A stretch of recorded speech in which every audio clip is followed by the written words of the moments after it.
Shalom sahabat yang baik hati, salam sehat selalu bagi kita semuanya.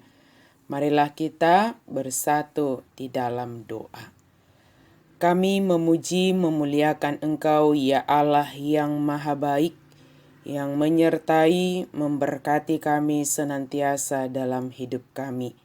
Berkenanlah Engkau ya Tuhan menolong menuntun kami dikala kami merenungkan firman-Mu. Penuhi hati dan pikiran kami dengan firman-Mu, ya Tuhan. Amin. Firman Tuhan bagi kita pada hari ini dari 1 Korintus 13 ayat 13. Demikianlah tinggal ketiga hal ini, yaitu iman, pengharapan, dan kasih. Dan yang paling besar di antaranya ialah kasih. Asa tolu donahot, imaha porseaon, pakirimon, dohot haholongon, alai haholongon do na ubbalga. Kasih adalah yang paling besar. Apakah kita bisa memberi tanpa kasih? Apakah kita dapat berbuat baik tanpa kasih? Semua bisa kita lakukan tanpa kasih. Tetapi kita tidak mungkin mengatakan mengasihi orang lain tanpa melakukan kebaikan. Ada banyak orang melakukan kebaikan hanya sekedar kepura-puraan. Ada banyak orang ikut kegiatan amal, memberi hanya untuk mencari popularitas, yang akhirnya menjadi semakin pudar makna kasih yang sesungguhnya. Belajar tentang kasih, hanya satu teladan kita, yaitu Yesus Kristus. Kasih tanpa pengorbanan bukanlah kasih yang sejati. Kasih selalu menuntut tindakan dan di dalamnya ada pengorbanan. Sahabat yang berbahagia, kita boleh saja memiliki banyak karunia, banyak talenta, banyak kelebihan dan kekuatan. Tetapi jika semuanya itu tidak dibungkus dengan kasih, maka semuanya itu akan jatuh kepada kesia-siaan dan bisa menjadikan kita jatuh kepada kesombongan dan akhirnya menjadi jatuh ke dalam dosa.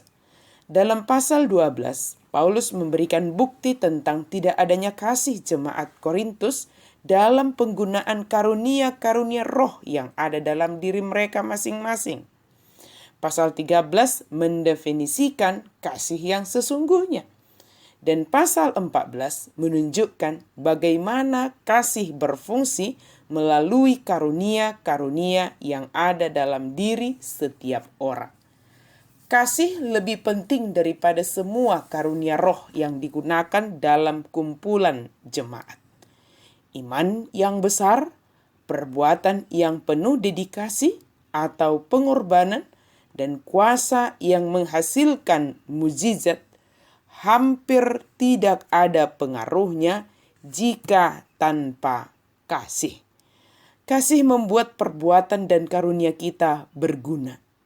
Meskipun orang-orang memiliki karunia yang berbeda-beda, kasih tersedia bagi semua orang. Paulus menulis bahwa kasih bertahan selamanya.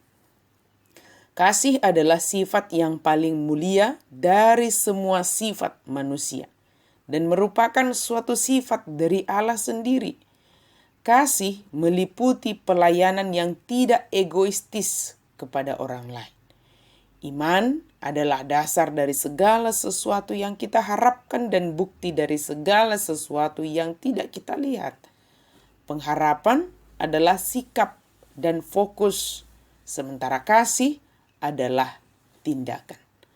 Apabila iman dan pengharapan terkendali, kita bebas untuk mengasihi sepenuhnya, karena kita memahami betapa Allah mengasihi. Kasih menjadi ekspresi dari iman dan pengharapan kita.